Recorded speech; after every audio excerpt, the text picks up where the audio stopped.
On the heels of the 50th anniversary of the beloved TV series Little House on the Prairie comes a new documentary. Jonathan Parker is from Altavista and is a director of the project. He joins us now in studio to talk about Little House Homecoming. Good afternoon, Jonathan. Thank you so much for being here with us. Thank you for having me. This is so exciting. For those of us who grew up watching Little House, it's nostalgic. There's always a great story, great moral, great life lesson. Talk to me a little bit about what the show means to you and what inspired you to make this documentary. So my daughter got engaged in it when she was really little. We were looking for something kind of fun for us to watch as a family when she was very young.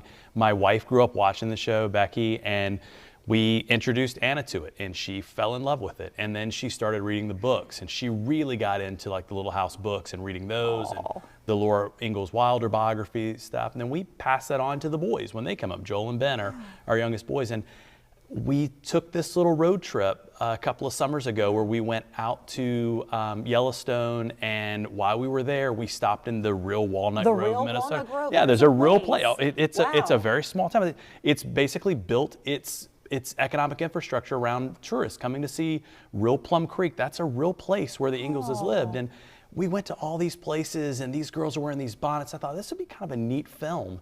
And then one of the directors at the site said, well, you know, the show's going to be turning 50 years old. Wouldn't it be cool if you could make those things work? And so we ended up getting in touch with some folks that were going to be touring with the cast, and we just kind of tagged along and shot and interviewed members of the cast. We interviewed historians and fans and just put this together. Yeah, what a wonderful experience, and the fact that you took your daughter's interest in the book and the show and really came up with this beautiful, what's been called a love letter to this historic classic show. What was the process like? This really was a family affair because your daughter also narrates the film, right? Yes.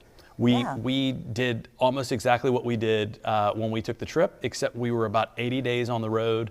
And the family went together, and instead of having a whole lot of luggage, we had a whole lot of camera gear, and then we flew crew into the different places where we were shooting and pulled it together. And it was very collaborative with those of the cast that were touring and going to these places, and we were just kind of fly on the wall with the camera, kind of getting these interactions and then looking for fan stories along the way that were really, really heartfelt that we could share as part of that as well. Because the show means so much to just literally generations of fans.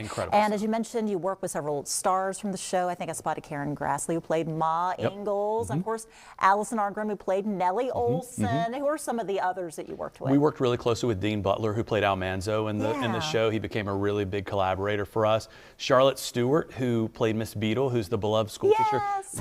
A fun story about her, we flew her to Appomattox. She came into Lynchburg. We flew her to Appomattox, and we recorded her writing some things on an old chalkboard in an old school. And she had her birthday party at our house. And she's just an incredible human being. And so we met just great people along the way.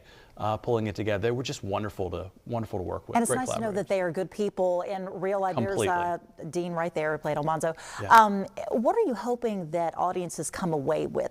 You know, obviously this is wonderful for fans of the show who know the characters, who know the storylines, but anybody that watches this, what do you hope that they learn from your documentary? So to borrow another kind of older TV program, my kids really love the Mr. Rogers Neighborhood. Oh, same. And so we love Fred Rogers, and he had a saying that there were 3 rules to being successful in the world, and one was be kind, be kind, and be kind.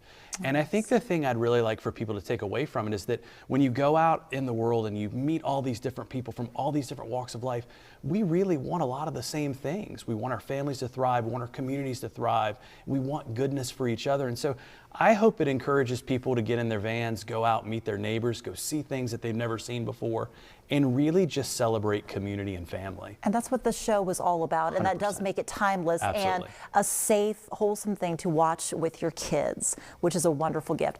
How can fans watch the documentary now? So it's a virtual cinema event that we're doing now that you can watch from home if you go to littlehousemehomecoming.com. It's a program that is hosted by Dean and Allison, and you can hear from them, you can watch the full film, and then we've got some really cool bonus material that's included along with that. So you can watch that tonight on littlehousehomecoming.com. I love that. And, you know, curl up and stay warm in your house as the snow is going to be starting in a matter of hours or so. All right. Well, Jonathan, thank you so much for coming in today and for putting together this beautiful documentary about such a wonderful show that was such a big part of many of our childhoods. We really appreciate it. All right. Thank you.